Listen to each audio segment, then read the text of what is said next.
So, there's no one, there's no person.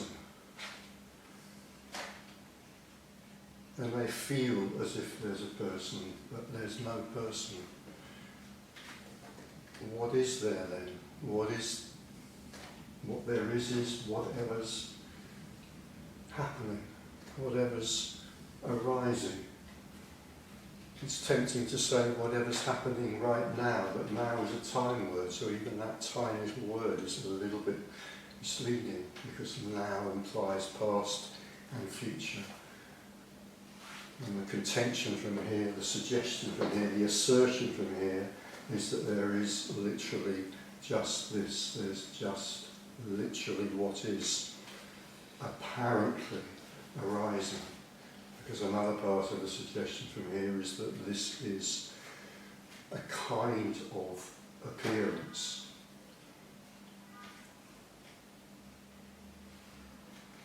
Non-duality, not two, not separation, and yet everywhere we, in inverted commas, apparently look, there seems to be separation, there seems to be separate things, separate objects, separate people, separate places, separate events, separate times, a past, a present and a future.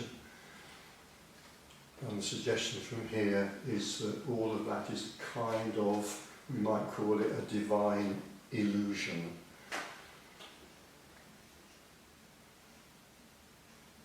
What this actually is, it's timeless, it's durationless and timeless.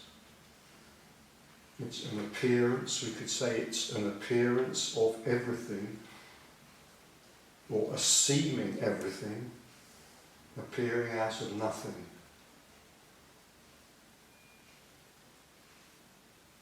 So this is nothing.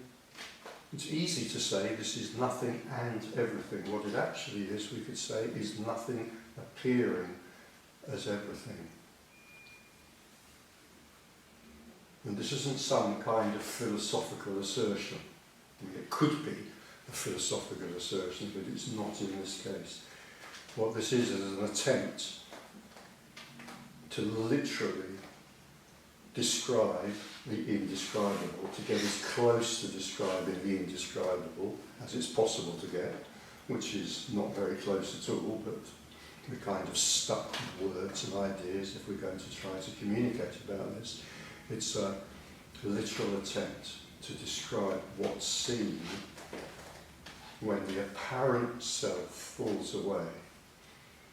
I'm choosing my words incredibly carefully in case you haven't noticed. When the apparent self falls away. If I say when the self falls away, then what I'm implying, what I'm stating is there is a self, and that self can collapse. And one of the things that tends to happen when we get hold of that idea, or if we talk about that idea, or sort of teach about that idea, is, oh well, yeah, there is a self, and the magic of this as it actually is can be seen, apprehended, whatever, when that self finally disappears, and aha, therefore there must be a way I can make that self disappear. And here I come, the teacher, with the instructions about how to make that self disappear.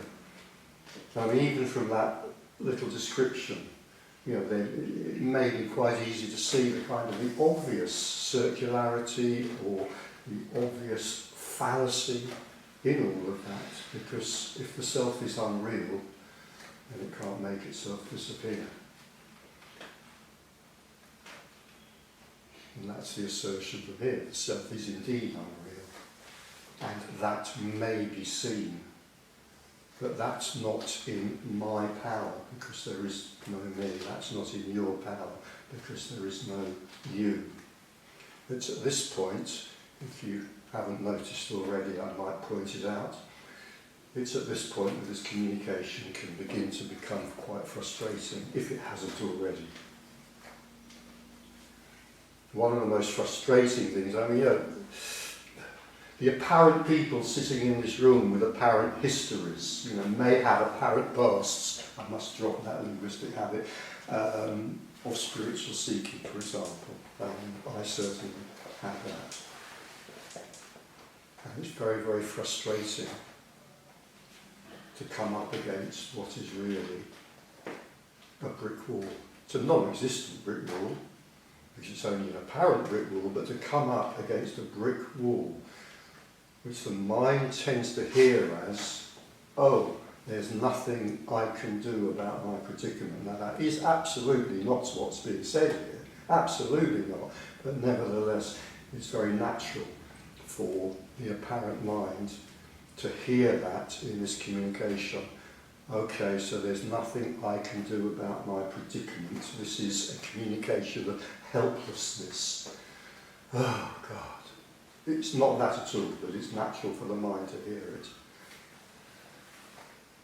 And what's being said here is not that there's nothing I can do, it's that there is no one. There is no one who can do anything. And there is a gulf as big as a gulf as gulfs can get.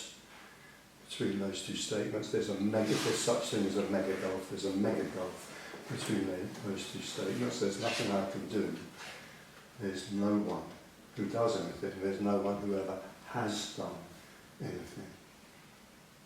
So, well, if there is no one, if there is no self, what is there? Constantly, always, without exception, what there is simply whatever's arising. The movement of a hand, an eye that suddenly looked down at the floor, a head that nodded, a thought maybe, who knows what thought, a sensation, a physical sensation. Is this room too warm for me? Do I need a glass of water? Should I have gone to the loo before this talk started? Blah, blah, blah, blah. Endless, the creation, really, an endless story of change and being going on in the mind which does not exist. And what an absurd assertion, that there's this kind of constant story of thoughts and sensations and apprehensions going on in a mind that does not exist. I mean, how absurd can you get? Well, so if we unpack that a little bit, the assertion from here is there is a kind of appearance of constant change, a thought stream, a noticing of the movement of a hand, whatever it might be. There is no mind in which that takes place. We could say that the appearance, this constantly changing appearance, creates the impression that there's a mind. Or we could say the mind's just a cultural idea. We don't know, and who cares? But what there actually is, if we pay attention to what actually is, if we pay attention to what actually is, well, we can't do that because there is no we. But if, therefore, one of the frustrating things perhaps about this communication is occasionally it might sound a bit pedantic, trying to be very careful with words. But there seems to be a we experiencing the appearance. And the suggestion here is there is simply the experience of the appearance with no experiencer. No person, no individual, no experience. And if this is seen, as it may be over and over and over again, in the story of time that doesn't actually exist, if this is seen, that's the revelation. You could say, well, there is a kind of revelation, and that's the revelation. That the one who felt themselves to be a person from wherever in the history of that person, who may appear to be 40, 50, 60, 70 years old, whatever,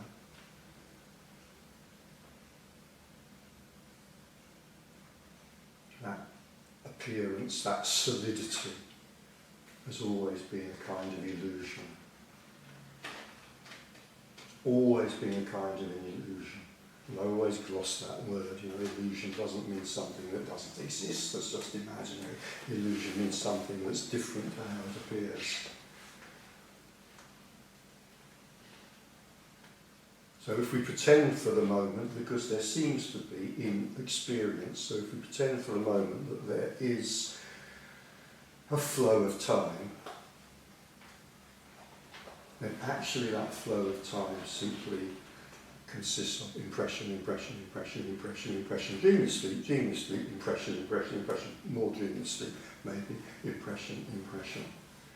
But behind that builds up, if you like, the illusion that there is someone who is experiencing all of that. And all we're really talking about here today is the possibility of seeing that collapse.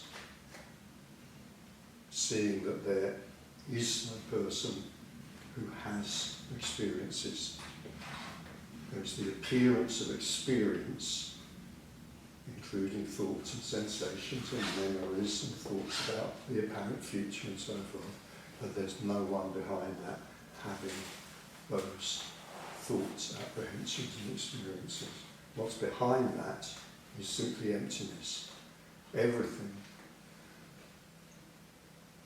is an appearance arising out of emptiness.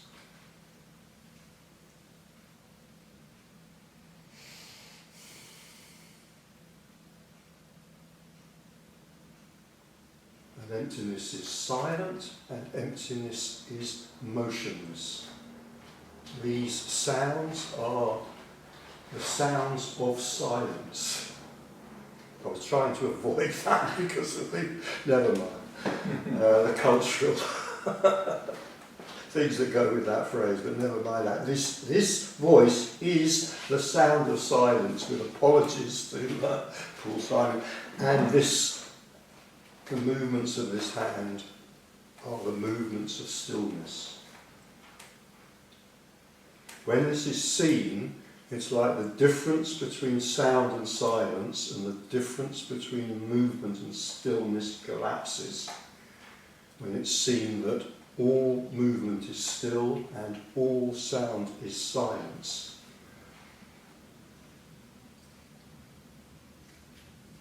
And the stories that the mind, if the mind has become interested in spirituality, mysticism, maybe religion, seeking, if the mind has become interested in that and has developed stories about that, all of those stories tend to collapse. They tend to collapse when this is seen. They tend to collapse. There's no golden rule about this. Some minds are very, very strong and manage to cling on to these stories even when this is seen, but they tend to collapse when it's just seen. I mean, for example, like other people do this, I was a very devoted spiritual seeker for some years, had a lot of fun, as many of us did, and somehow believed that silence and holiness and spirituality and stillness would be found in some special place, maybe at the feet of my guru with his golden aura, or maybe in a temple in Japan. I was once very reverentially told by a Buddhist friend of mine that there was a temple in Japan that had uninterrupted chanting of holy sutras for 800 years. 800 years of uninterrupted chanting. Obviously not by the same monks, but nevertheless, there had never been a time in 800 years that chanting had not taken place in this temple.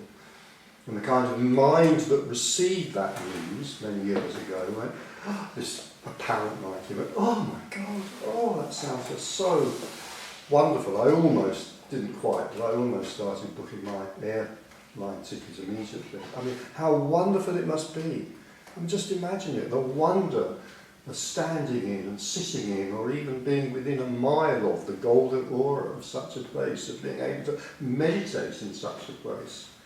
800 years of chanting, the deep resonating silence that chanting would paradoxically produce.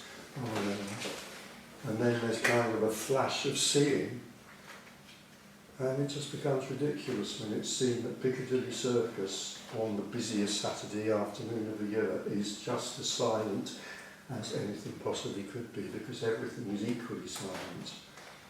It makes no difference whether it's been 800 years of Buddhist chanting or 80 minutes of Arsenal fans cheering. It makes no difference. The silence is the same. The silence is, I want to say, underlying the noise, but it's more than that. The noise is the silence manifesting itself. You could say that the silence is the stillness. And the cheering of the Arsenal fans, I've decided to go profane rather than spiritual for the moment. It's the cheering of the Arsenal fans, or the chanting of the holy monks.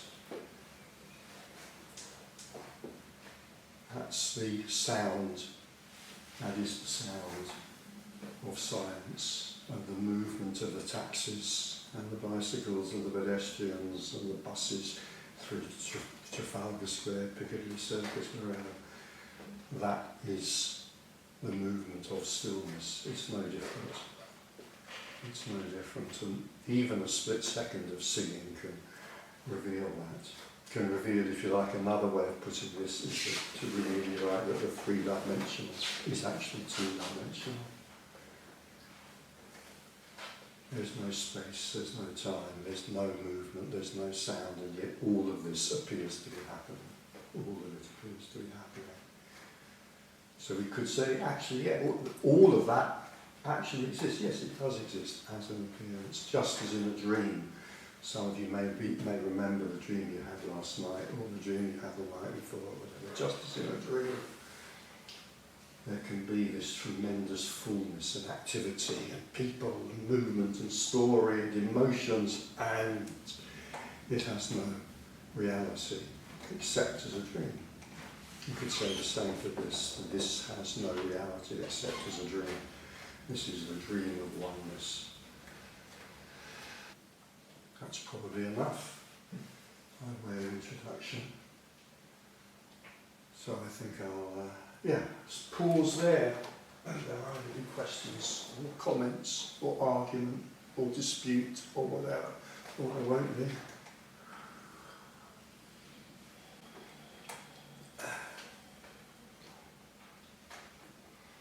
Or we could sit here and chat more about Welsh Mountain Collies. For the camera, that took place before this filming started. It makes no difference. Really makes no difference.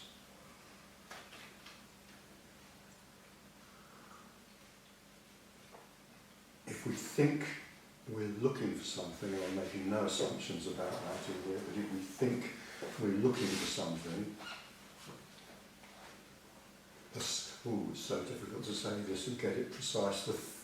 The something that we think we're looking for, which won't be anything like we think we're looking for, but nevertheless, let's pretend the something that we think we're looking for is just as likely to suddenly announce itself when we're talking about mountain collies as when we're talking about non-duality. Or football matches. You won't get much out of me about football matches, but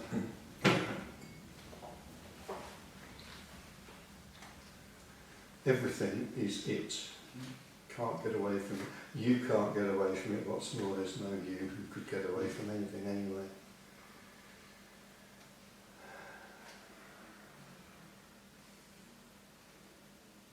This well-known phrase, "this is it," can be heard with the most profound relief or with the utmost despair, depending on the personality between the ears that hear it.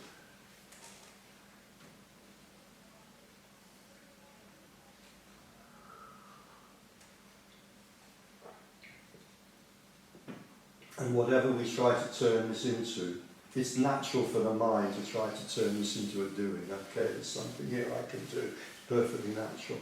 And whatever we try to turn it into, it's just, forget it. I'm the speaker who some years ago, I'm going to lay claim to, has developed the or not mantra. The or not mantra, to be used well, whenever you're faced with assertions that you don't necessarily agree with, or even when you're faced with assertions you do agree with, it's probably even more necessary. Not necessary, it's probably even more useful to use, isn't it? Or not. So what should we do, O Master? Well, we should meditate 5 hours a day, or not.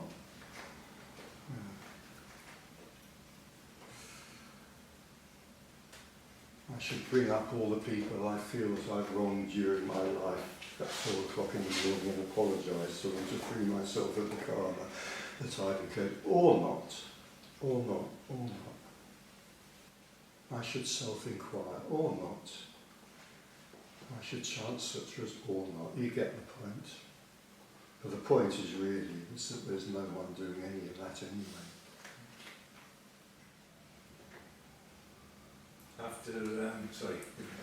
After about 3 or 4 years on this non-duality path, I sort of used to be so intense every time I listened to every video and take as much knowledge as I can, thinking, trying to achieve something. The last few months I've just sort of lost interest in it, and yet, which contradicts itself as I'm here today, but you know what I mean. Yeah. But I used to follow some people religiously, if they knew video come out of the process as much as I can. And I've sort of let that go, not interested in it. And yet, when I do take the time to hear the message, it seems the only message that needs to be heard, but, or it rings so true, Yeah. yet start to lose interest in it, but then when you do step back to it, you think, oh yeah, there is there, but like, it doesn't, it hasn't got the intensity that I once had for it, but not that it makes any difference, that No. it's just a little statement to throw out there. Yeah.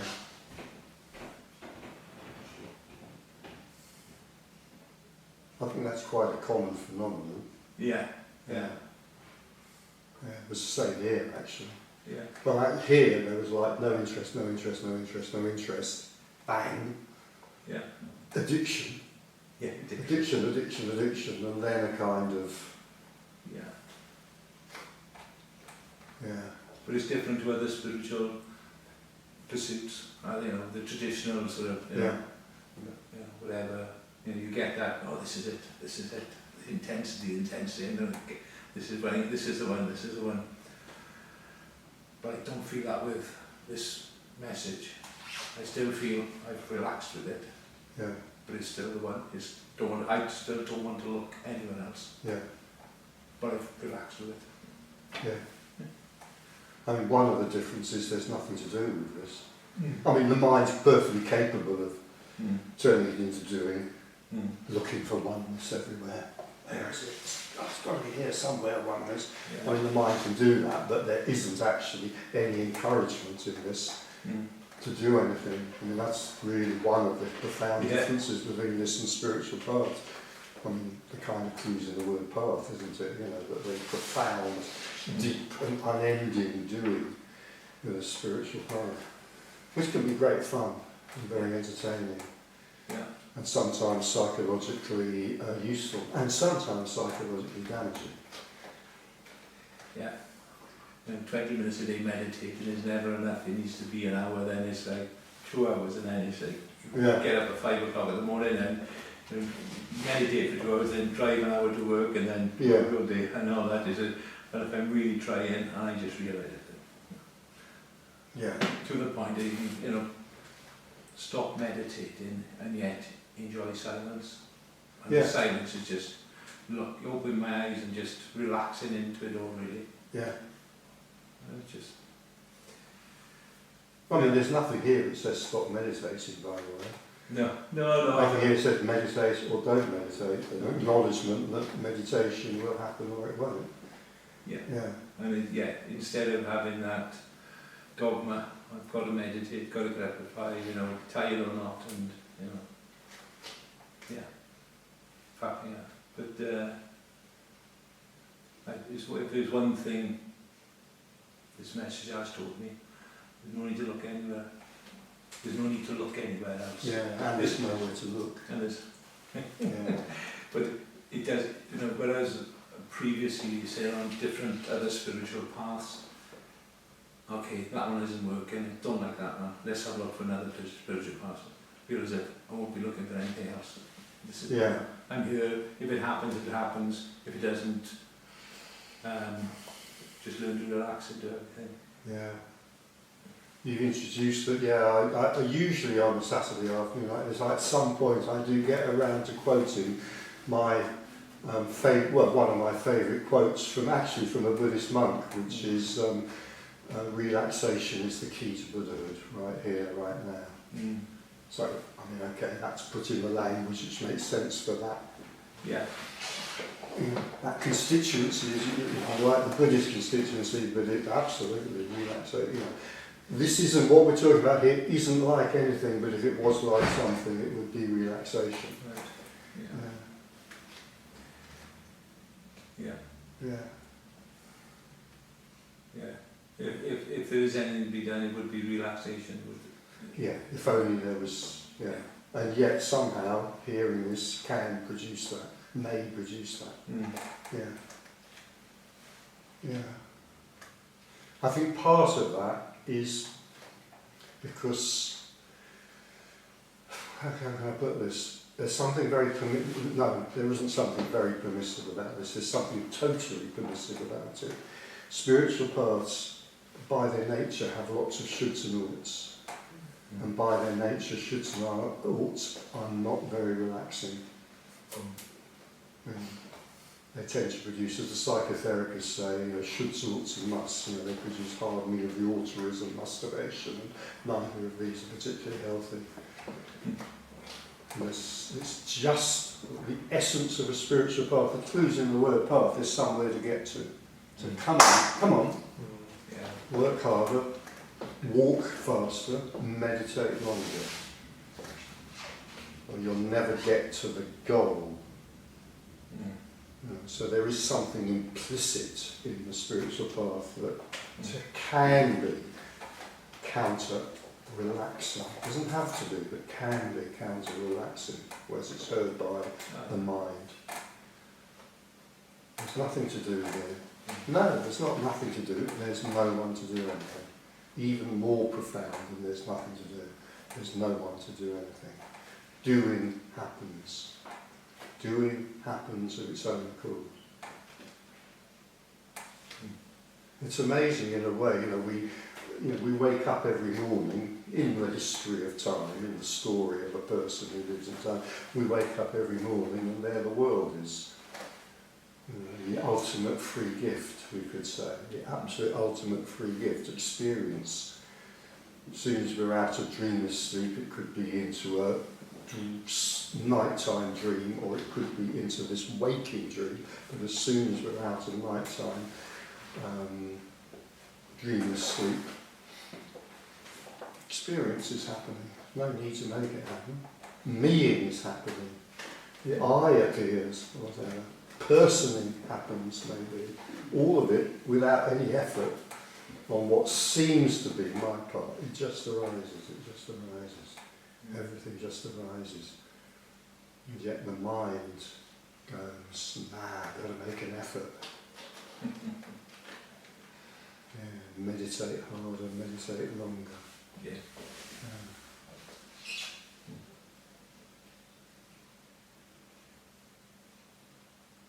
Yeah, that's all. It's all. This can't be it. It's over there. Yeah. All the whole any meditate, not meditate, or not going to meditate. It's just an unwillingness, let's say, just for things to be as they are. Yeah. Just this thing. Grasping to bring closer, or grasping at avoiding, exactly. Pushing away, still grasping. Yeah. Yeah. Even the relax, I must relax. Yeah. I've got to get over there where relaxation is. Yeah. And then there's just the absence of tension. That's the absence, isn't it? Yeah. There's nothing there, no tension and nothing there. Tell me, O Master, how I can get to where I already am. That's the, it's the trap.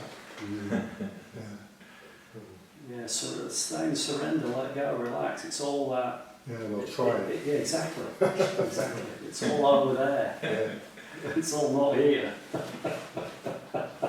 every distraction is the same.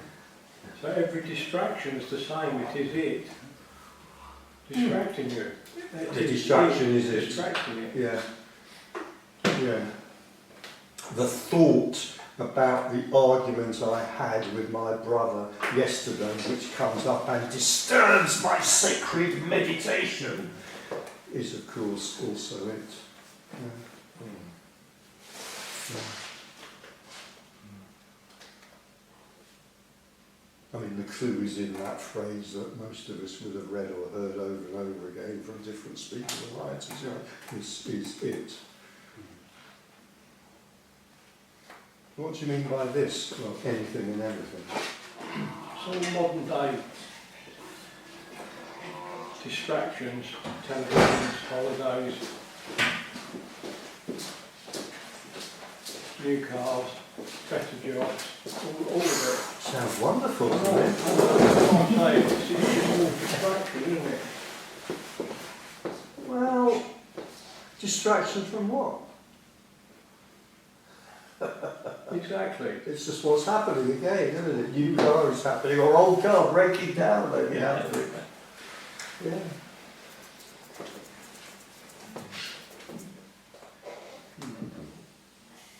Maybe it would be better if I excluded distractions from my life.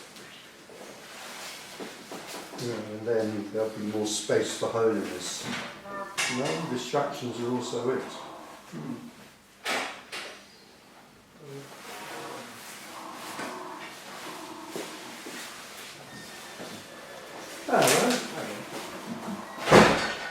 There'll be a liking, if you like, in other words, a drawing towards something or not, a drawing towards television or a drawing towards silent meditation.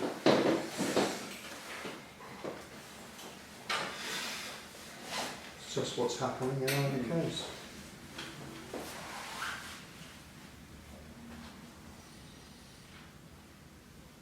There'll be a liking for this or a liking for that or an avoidance of this, and then the mind will come in with a story about how that's more holy or spiritual or enjoyable or whatever it might be.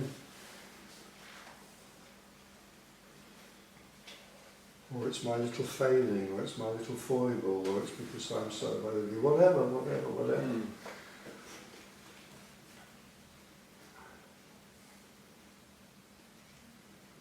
Something will happen, an impulse will happen, and then we personalise it. 6 months ago, this particular bizarre energy system gave up watching television. I had no idea why.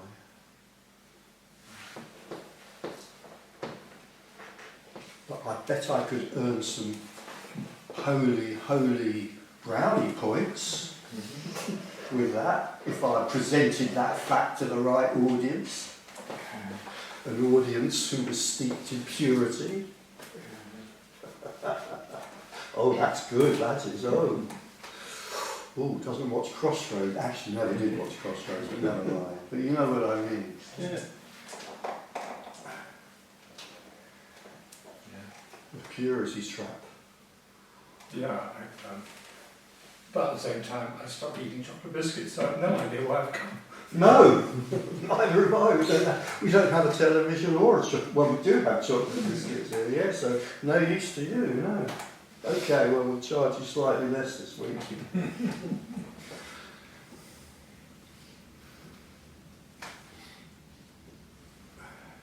But in a sense, I mean, we're kind of joking around in a way, but it depends on the personality, but it's obvious, isn't it, that for so many personalities, that is exactly what is appealing, put it all under the heading of asceticism. You know, whatever the asceticism whatever, you know, I mean, I live in a cage, I live in a cave, well, or a cage, I live in a cave and eat a bowl of brown rice a day, or I've given up chocolate biscuits, or I've given up tea, it doesn't matter. Well, yes. You know, the point, you know, the mind, some minds love a story that says asceticism is better than, I don't know, debauchery. Yeah, let's go from, I don't know why that word came into my head, it wasn't the word I was kind of intending to come into my head, but let's make it, you know, asceticism is somehow better than debauchery. Well, yes, if you believe there is someone, or if you have the sense that there is someone being ascetic or someone being debauched, and you have a story which expresses that, you've got to believe in people who make choices, and you've got to have a story as well that fits. This is so offensive to the mind, particularly the moral mind. So offensive. That's really, I come all this way to Hampstead on a Saturday afternoon when I could have been, I don't know, sailing my model boat on a pond in a park somewhere, to listen to somebody suggest that asceticism and debauchery are the same. I mean, that is really offensive. And yet there's no one. There's no one. You see there how the devil nearly got hold of my voice to stop me saying these terrible words. And yet there is no one who is ascetic, there is no one who is debauched. I suppose to compare, you have to have a point of view. You compare what? You have anything, debauchery and asceticism, Oh, right. to evaluate or whatever. Yeah. There has to be a point of view. Could you Well, start out a bit more?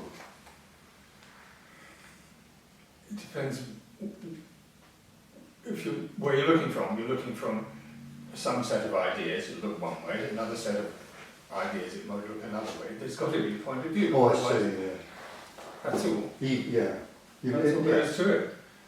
In that, well, You mean the kind of the phrase implies a judgment, that there's a judgment being made? well, it does imply Yeah. a separation, a judgment, Yeah. a differentiation,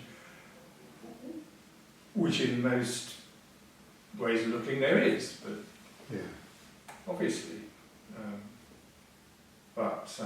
Yeah, it's inevitable. I mean, terms like that inevitably imply a judgment by the mind. Yes, And again, the suggestion of here as well, yeah, again, that's a story. yes, And nevertheless, some characters will definitely prefer one of those stories to another. Some Yes. characters definitely prefer purity, some characters definitely prefer debauchery. And it's quite fascinating to see how many of the characters that apparently prefer purity actually, if you catch them off guard, prefer debauchery after all. You know, as in the preacher who's caught in the motel with a hooker and a pile of cocaine. Yes. Maybe pure but not yet. Well, that's Yes, story, yeah, maybe yeah, yeah. pure but not yet. Was that saying, was that Augustine? Yeah, something like that. Yeah. So when you say there's no difference, because there's no character who's this or that, either debauched or ascetic, it indicates a non-point of view. Yeah, That's what I non-judgment. meant. Yeah. That's- Yeah, this is beyond judgment. Most characters are not beyond judgment. Even if the character, it's so difficult to say this, isn't it? Even if this has been seen, you know, there's usually a character. Well, I think I'm going to go out on a limb here and say that unless physical death's taken place, even when this has been seen, there is always a character, and that character will always have preferences. And one of those preferences might be for purity or debauchery, who knows? Well, it probably will be. Yeah, so this has nothing to do with that. You know, this is sort of seeing beyond that. But if you like, that's all part of the appearance. Characters appear, characters are. Characters as far as the judgmental mind is concerned, are good or bad or a mixture, more likely, or debauched or saintly or blah blah blah blah blah blah blah. And this is pointing to something beyond all that. There's no rules or restrictions apply with what we're talking about here. But not even beyond, really. Say again. Or Not even beyond, really. spell that out a bit more. And what you're saying sort of it presupposes that this apparent mind remembers what it said 5 seconds ago and it doesn't. That's right. It's a bit annoying, I know. Okay. When I say not even beyond indicates difference of space, indicates difference of quality. And so that's if there's no character,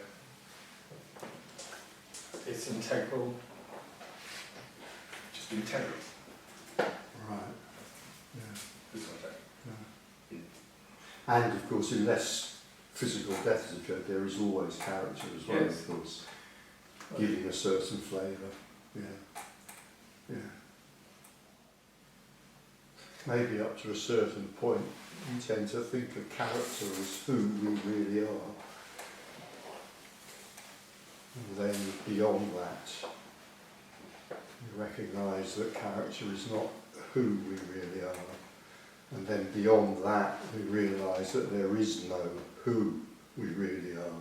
It's that character is not what we really are, because there isn't any who. And what we really are is the same as everything is. Stillness and movement and silence and noise and nothing expressing itself as everything. That's what we really are. And as I say that, I realise that there is nothing that can be said about this that cannot be or may not be quarrelled over and disputed. Because of course there is no we, and there is no really. So, in a way, to sit here and say, so what we really are is an absurd thing to say.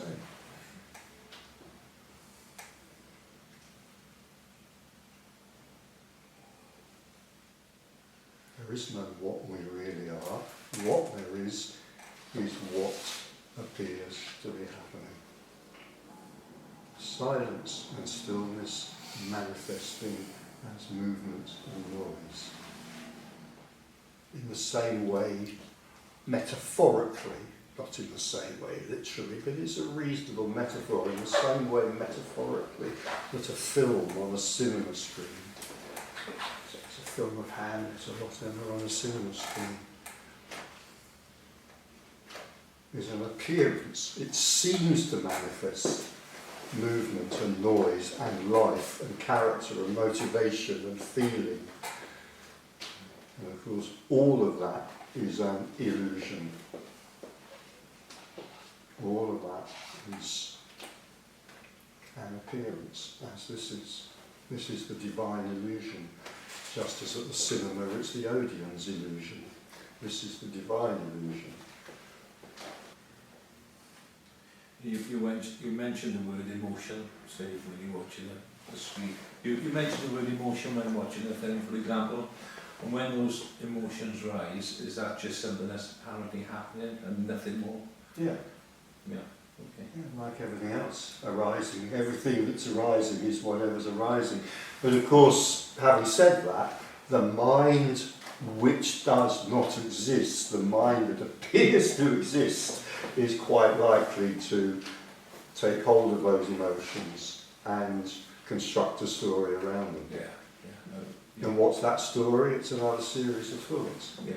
which might then lead to a series of actions, apparently. You know, the story of this cause and effect. And yeah.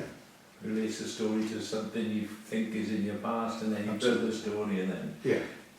Yeah, that's that little thing, and then create a massive story around it, which was just something apparently happening. yeah, yeah, that's the nature of the appearance. Yeah.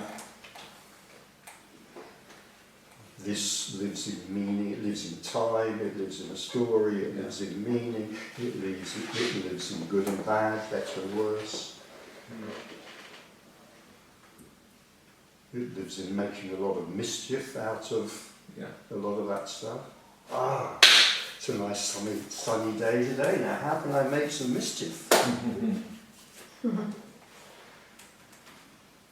Who can I fall out with today? What can I feel guilty about today? What can I regret today? What hopeless dream can I put energy into trying to create today so that I can feel disappointed tomorrow?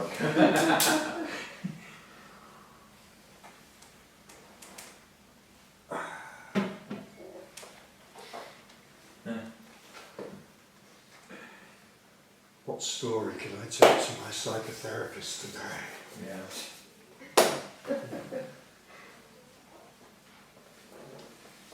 Yeah, so I think my wife, she said, why you look at me like that? And I'm not looking at you like anything, but for the way I looked at her for that second, she created a massive story of like, I must not love her anymore, and all this, and then it's just, again, it's that mind creating something that's not there, not real. I had no intention of, I just looked that way, and that's what happened. But yeah, we create stories, And how does she react when you tell her that there's no you that you're looking at? Well, after she's used to all that nonsense. She just goes along with it. She's used to that. I think we could turn that into a sort of a motto, really, like, how life seems to be. It's like life. Why are you looking at me like that? You can say that to life. Wake up in the morning. Why is life looking at me like that? What have I done wrong, or what haven't I learnt, or what have I got to do to put life right, or depending on depending on the psychological makeup. You may not know this because you are facing a different direction to me, and I do mean that literally. That's not a metaphor. I mean that literally. But behind you and in front of me, there is a poster, because this is a psychoanalytic institute that we're sitting in case you didn't know that. Let's go running for the door. Behind you, there is a poster with photographs on it of some of the most divinely inspired psychoanalytic and psychotherapeutic thinkers the world has ever seen, plus a few others, like I think Simone de Beauvoir's up there, and there's Freud. I can see Freud there, and oh my God, Nietzsche's there, Freud's there, Lacan's there. Oh my God, help us, Lacan's there. No. Wittgenstein, I think I can see there. It's wonderful. Stories galore. Think of the stories bursting out of that poster. Huge constructs about what we are and what life is and how best to deal with life and what to do about the appalling, awful fact that we all have parents. Oh my God. What should we do about that? Every one of those words, everything and nothing. Every single one of those words, everything and nothing. Telling you how it is. Everyone being everything and nothing. And we can be lost for a lifetime in any one of those stories. But so what? Who cares? It's an entertainment. Okay, it's as entertaining as anything else, and as far as I'm concerned, more entertaining than football. But I've already made that point. It's just me, maybe. You can't just smoke a cigar. It's an oral fixation, isn't it?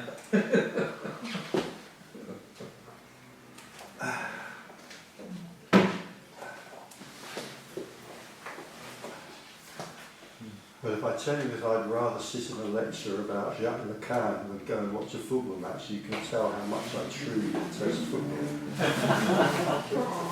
I know, it's sad, isn't it? Is it cup final day? Is it? It's a, Cup final day, Ah, right, that explains it. That's why I was wondering why you were talking about it. I think something's been subconsciously planted in my mind, which I've just become conscious that on the tube up here, I was sitting in an empty carriage, and suddenly this huge army of incredibly large, very, very beefy, sporty young men got on and took up every seat in this carriage. And obviously something was happening, but I had no idea what. Yeah. So that explains it, does it? Right. Okay. So where does that happen? Wembley. Right. Oh, yeah. I think you've got the rugby on as well. The Leinster, the Irish rugby team are over here playing as well. So yeah, so right. Yeah, I think it's a combination of the football and the rugby came together. So Okay. what are we going to do in London? We sitting here. Well, I think I'll take an early tea break and just leave you guys to sit here and talk about the rugby then. No. Because I have nothing to contribute, I'm afraid, on that. No. And yet, astonishingly, and it really is astonishingly to me, you know, the cup final is also just what is oneness doing its thing. I find that the most challenging of all. Nothing better to do. Play the football game. But every game is different. Every game is different and you never know what's going to happen. Well, every split second is different and you never know what's going to happen. Anyway, that's the nature of the appearance, isn't it? Yeah. Yeah. Or as I like to put it, none of us know whether our next breath will come. It's quite freeing that statement, isn't it? None of us will know whether our next breath will come. It's like, so we have no control over it, so we don't know, do we? So, yeah, it takes a lot of pressure off us. It may depend on the pair of ears that hear it. Right. I said that to somebody once and he looked at me very, very piercingly and said, "Are you depressed?" I don't think he got it. True story. I've been revisiting, I don't know why, what came over, I've been revisiting Stephen Batchelor's book, Confessions of a Buddhist Atheist. And I think it was in that one. I actually reread two of his books, but in one of them there is this wonderful kind of, I'm going to call it a mantra, tolling through the book, if I can remember it. This to him is the heart of Buddhism, I think. Death is certain, the time of death is uncertain, so what do we do? I think that's wonderful. Yeah. Well, it doesn't particularly fit with this, but I still think it's wonderful. You want an existential mantra? That's an existential mantra for you. I mean, I would say death is certain, the time of death is uncertain, then there is no one to do anything. So you might as well relax, we're back to that. Yeah.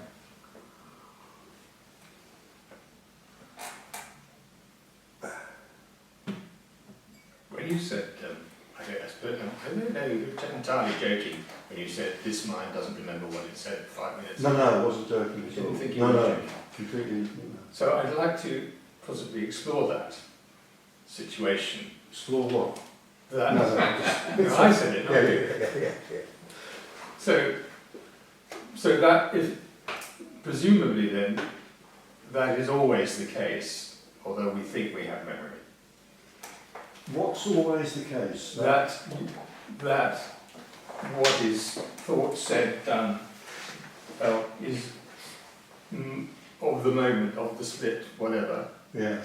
and it really doesn't relate to anything else, and in a sense it doesn't come from anything else. Yes, that's right, yeah. And so the idea of remembering or not remembering is a fiction, because something will appear or not appear. Yeah, everything is created anew. Mm. Well, I'm going to pause there and stop, because I want to put in a time phrase or word there, like every second or whatever, but you can't, because, you know, planet time or something like that I fancifully think of or whatever, but I mean that's just the story as well. So everything is constantly destroyed and created, destroyed and created. Destroyed? Yes, destroyed. Well, It everything doesn't last. is and it's not, and then it is and it's Alright. not, and then it is and it's not, but somewhat faster than we can. You know. Yeah.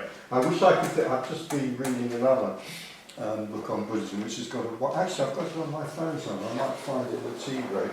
Lovely description of that from a very ancient, 105-year-old Zen master about that. But that's basically what he's saying. It's just like that, on off, on off, on off, on off, on off. That's what's happening very, very, very fast.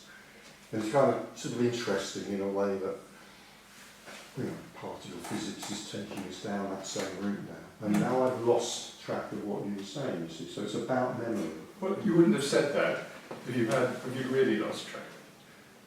No, in that case, no, you're right, yeah, but actually, so, yes, what you're saying is true, it's absolutely.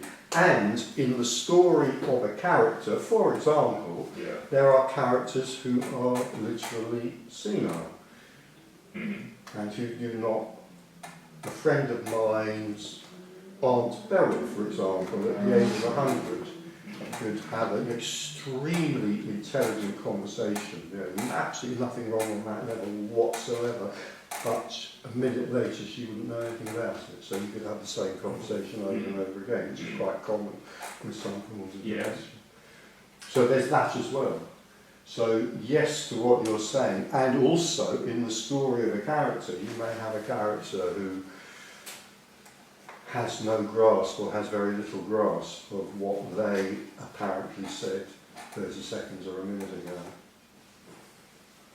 And that can be literally the case. So this is, when that doesn't happen, you've got a grasp of the graspless. I'd say graspless. Because if you, well, maybe this is repeated every 5 seconds, I don't know. But I don't think this is being repeated every 5 seconds. So there is a continuity with that of some sort. Or is it, there's something? There's the appearance of a continuity of some sort, definitely, yeah. And that appearance may or may not contain, for any particular character, the ability to remember a thought from a second ago, or a minute ago, or 5 minutes ago, yeah. I mean, that's just part of the kind of character, yeah. Yeah. Yeah, but it's not fanciful when I said that thing. No, it's not fanciful, no. Just to go back to you giving up television. This character gave up television, you said? Yeah, I spoke carelessly. Actually, television gave me up. Okay. It was its loss, not mine. Fair enough. On the other hand, a book took you up. Yeah, absolutely, yeah. Books, not like a book, many books. Yes. Yeah. Okay. So, when things, as they do, occur or don't occur, I just find it's quite nice to just follow them. I mean, I often pick up a book and open it somewhere and there's just a great sentence. Yeah. And that's it for that book. And I haven't seen it for years, or whatever. I don't seem to have a question. It was just in relation to what you were saying. That seems to be the way of things. And just that it. That's it. Yeah. Really. And, yes. And it's a lot less... Well, it isn't any strain at all. Well, I was going to say it's a lot less strain than trying to do this, that and the other, but it's absolutely no strain at all. But trying to do this, that and the other is. Yes. Rather than noticing that actually things happen. Yes. Yeah. Trying is a bit irrelevant because whether we try or not, things happen. Yes. Yeah. Yeah. And part of the trying then might be constructing a story around the virtue or lack of virtue in a particular course of action. That's what it's saying. Well, yeah. If you want to get caught, you can be. By some thinking. Yeah, yeah. Easy enough done. Yeah. Yeah.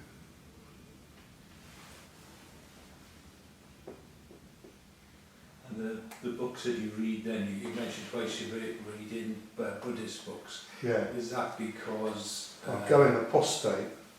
Oh, I'm going apostate. I'm going over to the dark side. No. is that because sort of Buddhism has a nearest traditional message to what this is, or So what? the nearest traditional I message? thought you to said nihilist to start with. Where are you going? Nearest, right. Yeah, Okay. nearest. Yeah.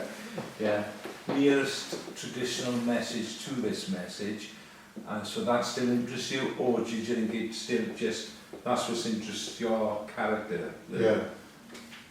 I can't really answer that question. Okay, You know. sorry. I mean, it's an obvious question. I mean, the obvious answer would be the second bit. This happens to me, but why? No, I don't know. You know, this book to pick that one up. Oh my God, that's you know. Don't know. Just been reading a book by a an American Zen, don't know what to call him, student, now teacher. It's called Zen Confidential. Oh, it's really raw and, you know, he really gets down and dirty. It's very good, yeah. Good. Yeah. Like in Breaking Bad. Like in Breaking Bad. Or something like that. Well, Go on that, on that course. unfortunately, I never saw Breaking Bad. I understand that I missed the beauty there, but I haven't. not in the same way. You know, he doesn't get down and dirty in the same way. Well, he is very fond of drugs, so in a way he does, but he doesn't actually start manufacturing them for himself. But it's very raw. Shall I try and find that quote? Yeah. As it's nearly, oh no, it's not nearly tea time yet, is it? But I'll try and find it anyway. I don't know whether, I mean, this may be apostasy, this might be, I can't remember. I just have some people who are kind of vaguely interested in non-duality, although I would say not as we know it. And I thought they might like this, so I picked it out and sent it to them. So this is, it's called Zen Confidential, this book by Jack Howner. I'm pausing, I'm just trying to calculate exactly how embarrassed I'm going to be at the end of reading this quote. I'm keeping my fingers crossed that it might be okay if you just kind of sweat it out to the end. So according to Roshi is this 105-year-old Zen teacher whose ambition is to live till he's 125, although at 105 he's completely falling apart physically anyway, so it doesn't look like he's going to live to 105 and a half, let alone 125. According to Roshi, the activity that gives rise to the whole... I mean, I have to say, I've just realised why I'm slightly embarrassed to be reading this, because you will notice that there is something unbelievably and essentially dualistic in this description, but you know, let that pass by, you know, we don't have to agree with everything. According to Roshi, the activity that gives rise to the whole cosmos consists of two mutually opposing yet complementary functions. That's the dualistic bit. That are constantly uniting and separating a gazillion times in 1 second, so we don't notice it. Or there's no we to notice it, for we think that a consistent human self persists from one moment to the next, when in reality we are disappearing and are resurrecting again and again within every instant of our lives. We are continually dying and being reborn in true love.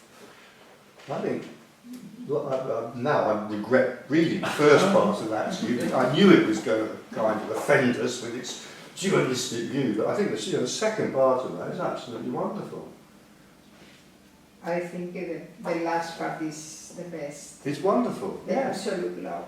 Forget about, that even better, That is what we miss actually. Yeah, the beginning's crap, the middle's good, and the end's the best. Absolutely, yeah.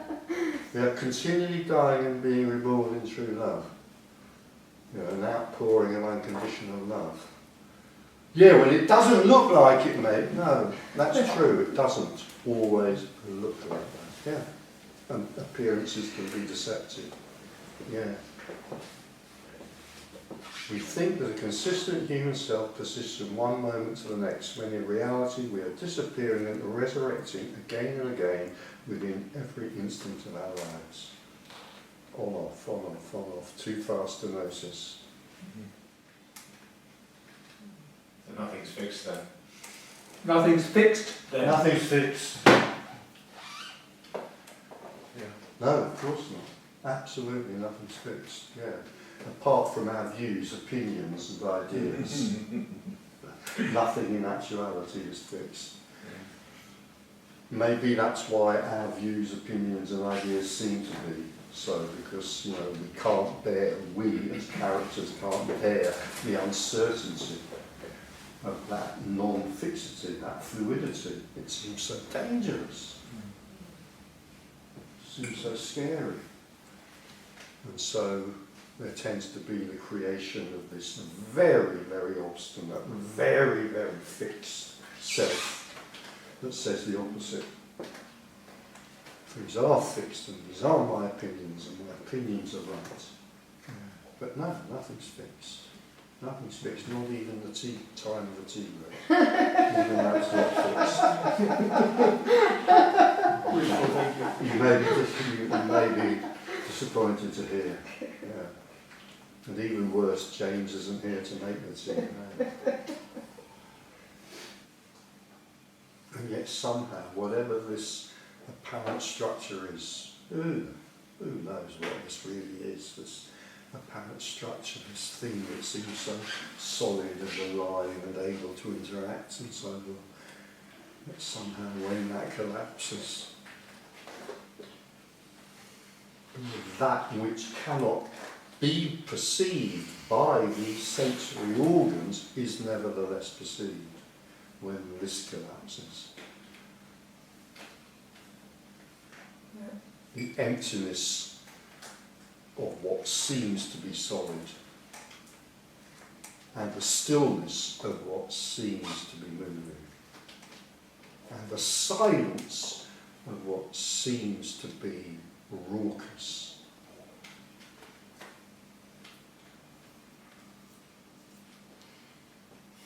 And the emptiness of what seems to be full, if I haven't said that already. It's astonishing, absolutely astonishing. The only miracle deserving of the name miracle. Of every idea, every opinion, every belief, every act of faith, every opinion, every religious opinion, every spiritual opinion, it just seems to be. I'm pausing because I don't know what word to use. I'll just say absurd. It just seems to be absurd. A joke, but not in an unkind way. A joke which might explain why there's often laughter when this is seen.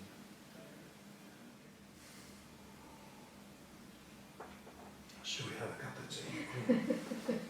Save it by the bell.